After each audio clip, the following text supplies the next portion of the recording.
Today, we're going to be checking out 12 things America could learn from Australia. Let's get it. This is going to be an interesting one. So let's see what we got. Don't forget, guys, smash that like button, subscribe to the channel, and let's get on with the video. What's good, y'all? Tristan here, and today I'm going to be going over 12 things that America could learn from Australia. All Pardon right. me if it is a little bit loud. I am filming this in a public park, but that is actually my first thing that I think America could learn from Australia is how to build a park. This goes way beyond just how to build a park, but really how to build any nice public facility. So I'm if you look at guessing the park in Australia right now, has pretty good parks. Playscape just right Wow, over there. man. I'll show a picture of it up, but that is what a Damn. typical playscape in Australia looks like. I'll throw some more pictures up just so you can see what a playscape in Australia looks And like. it's free, imagine.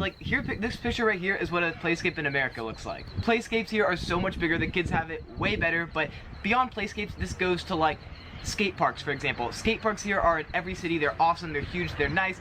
Not Wow. the same That's probably one of the biggest skate parks I've actually ever seen. in America. That's You know, a crazy. city might have one or two nice ones, but in Australia there are way more, and overall they're much nicer. There are so many examples of great public parks or public facilities in Australia. Pretty much every single city here in Australia, not like all, but most of them have these things called lagoons. They're not really like lagoons, they're just public pools, but they call them lagoons. But check out how nice these things are. These are free Bro, pools seriously? open to the public. They're absolutely beautiful, and they're right in the city center. I'm currently And in right in the Beach. city This is center, what that is the beach looks crazy. like. Brisbane also has a nice one. It's literally like a beach, in a city, not a beach, but they made a pool sort of beach. Parks here are just That's so much pretty nicer, cool. and everything related to them is nicer. Oh, and there's free electric grills, right over there. There's two perfectly clean electric grills, and and free bathrooms. God, I need to this could have been 5 points all on its own. But Free anyways, bathrooms, bro. point number one: parks in Australia are so much nicer, and the U.S. could learn how to build parks like Australia. The second thing that America could learn from Australia is how to make a thing How of to coffee. make coffee. The coffee here Oh, is so nice, it's damn. so fancy, it's so well done. Just like a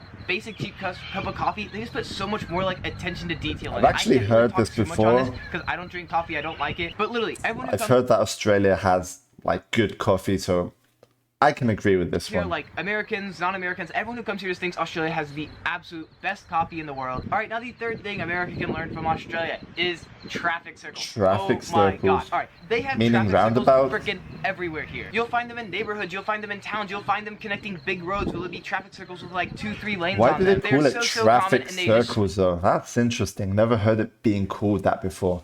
Because I usually call them roundabouts. speed up the flow of traffic Anyway. so much. There are so many small stoplights that we have in America. That could be eliminated if we do put a traffic circle there?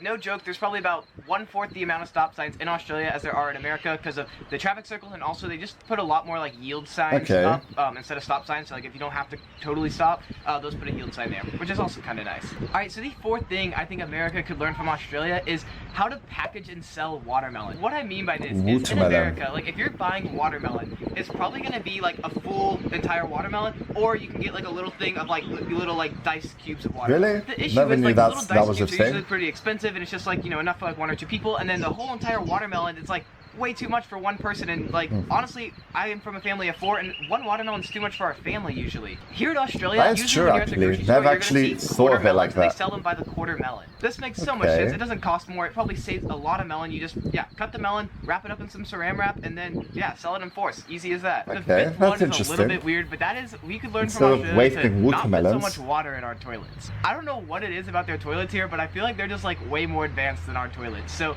in America, for some reason, it's a really common thing. I was just used to having water splash my butt from pooping into it, and it's splashing up. And then when you're flushing the toilet, Wow. it's whoosh, shoosh, shoosh, and it does the whole spinny thing and then sucks down. It's one long flush with a bunch of water. Well, here in Australia, their toilets just have a little bit of water in them. Your butt doesn't get wet when you poop. There's no splashing going on.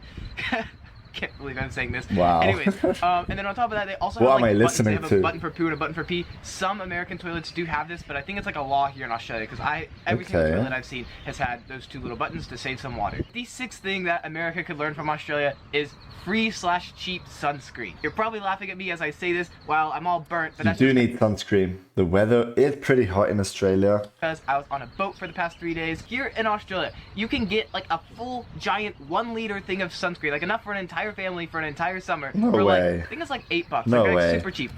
No way, that's good price. I mean, when I go get sunscreen, it's usually the same price for the small you know, the small bottles of sunscreen. So that's And beyond a that, I big usually difference. don't pay at all for sunscreen because it's just free at most places. Like if you go to like a hotel, if you go to I don't know, an office, a restaurant, like imagine like how hand sanitizer is free in America in a lot of places. They just have sunscreen laying out in different places like that.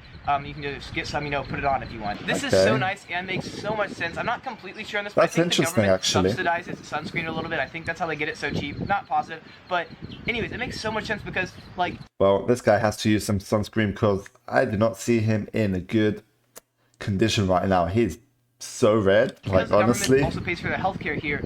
You're gonna have to be paying a lot more for skin cancer than you are gonna be paying for sunscreen. All right, now the seventh thing America could learn from Australia is work-life balance and how to party. Australians, man, they love to have fun. They love to get drunk. They party hard. Additionally, just kind of the culture here and in Europe, they get a lot more paid time off for vacation. Typically, you get about 5 paid weeks off for vacation here. 5 so that weeks? could be one of the reasons why they have a better work-life balance. 5 weeks paid off.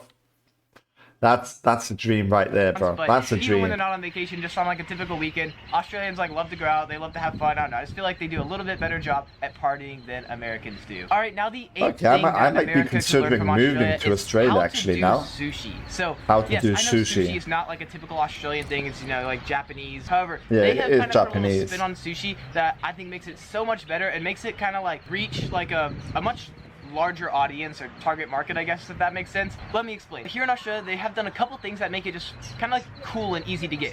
So one is they have a lot of like quick grab and go sushi restaurants here where they just like have sushi like out the window. You walk by, you can point to which one you want, grab it, and you go. So you can just and go it's get not it. cut up like it is in America. The sushi comes in a roll like this, so you can get a couple rolls, grab them, and then it's kind of like almost eat them like a sandwich as you walk down the street. I absolutely That's love this. way They are easier, great, bro. healthy like grab and go snacks. You know, I feel like in America, if you're gonna get Just something like get the grab and go, whole it's gonna be roll, like bro, I don't know, like and a just Subway bite sandwich or onto like it. I don't know, like a burger from McDonald's, like something like That's not as healthy. Not to much mention more, it's so affordable here. Like a like, roll, like a easy, roll you of know? sushi like that, one of those like grab and go places, is probably gonna cost you like $2.50.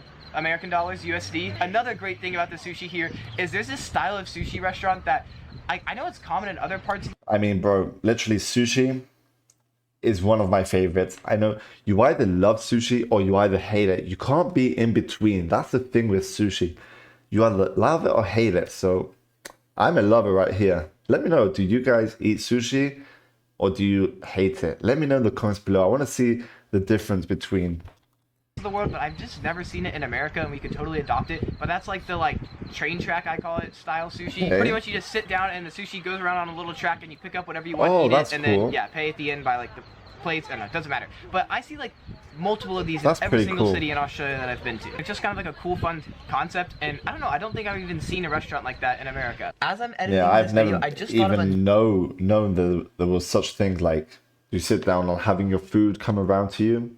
Bro, that's a technology right there, another you know? like weird or unique sushi thing here, and that is they have a lot of chicken sushi. Real sushi lovers might say that that's not actually sushi, but I don't know. Here at sushi shops, I'd say about like almost half the sushis that they offer, okay, maybe not half, like a third of the sushis that they offer are like fried chicken or grilled chicken. This just makes sushi even more appealing to some people. You know, some people don't like fish or some. Yeah, my favorite sushi is either with prawn, the California rolls with prawn inside. That's my favorite. And chicken, I do love that one, but like fish and all that other stuff, I don't really eat those. Like the specific sushi I eat. Some people just really like chicken, and they can still get sushi, I guess if you can call it that, without just having like fish or crab or I don't know, raw meat. All right, the ninth thing America could learn from Australia is how to run a DMV. So I don't really know what to call this, but like, you know, like the place where you go to get your license, to get like your car registered, like I see what you're going on. Office like entity that you go to get all your car stuff worked out. In America, we call it the DMV, the Department for Motor Vehicles or something like that. Anyways, and then I know in Victoria they call it like Vic Roads, and then I know in Queensland they call it something else, so it's different in every state here. But the place where you go to get like stuff for your car, get it registered and all that Good to stuff. know, actually. Oh my god, it is so amazing in Australia. Like 10 out of 10 recommend. Like, they're tech savvy, you can make appointments online, they're quick, you get a little letter or number, you go into a queue. There was someone that greeted me when I walked in, like they were just so like, it was a great pleasant experience, and I was only there for like less than an hour. Customer if you go to service America, right there, any you know? American will know what I'm talking about. But Oh my god, going to the DMV in America is like going like it's like a trip to hell. You're gonna go there early in the morning,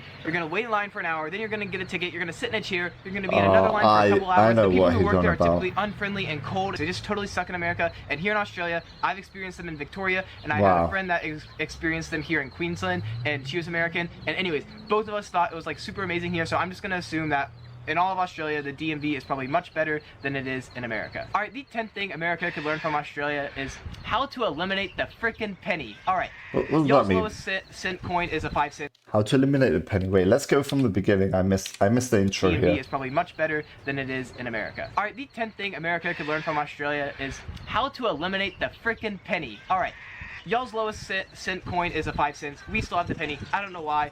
Not much to add to that. We just need to take after you and eliminate our penny. Number 11, and this is probably the most important one on this entire list, and that is we need to learn how to breathalyze like you do in Australia. When I was in Victoria, y'all had these big old giant buses that are all over the roads at all times of the day, just randomly going, and they breathalyze, and they like shut a road down, and they breathalyze every single car that goes by. It could be at 2 p.m. in the afternoon, 10 a.m., like 4 in the morning. You've no idea when they're gonna be there. They're just there, and they breathalyze everyone, and yeah, it's a great way to catch people who are on drugs or drinking and driving. Wow, that's really amazing, actually. Just stop the whole line and check one by one, you know? That's the way to do it. America could learn from Australia is your not just America, like every country in general, Europe as well. Like slang. And I'm not saying you should like take your slang and adopt it to America. No, like y'all's slang is like great. It's like a huge part of Australian culture. It's just who you are, you know, in Australia. And in America, our slang's kind of shit. Like I don't know, we don't have good slang. We don't have much slang at all. Anyways, America, we need to up our slang game because here in Australia, they have so much slang. And if you want to learn some Australian slang, there are 100 Aussie words and phrases, and you can check those out right down there. And also, if you want to know some things that Australia could learn from America, check out that video right up there. So overall, this guy has that was a really interesting video. I'm going to subscribe to this guy, like the video as well. I'll check out some more of his videos. Let me know your thoughts on this, by the way, in the comments below, guys. Hope you did all enjoy, and yeah, thanks for watching. Like the video, subscribe to the channel. It does help support the channel as well. And hopefully we'll be seeing you on the next video. Peace out, guys, and have a good day.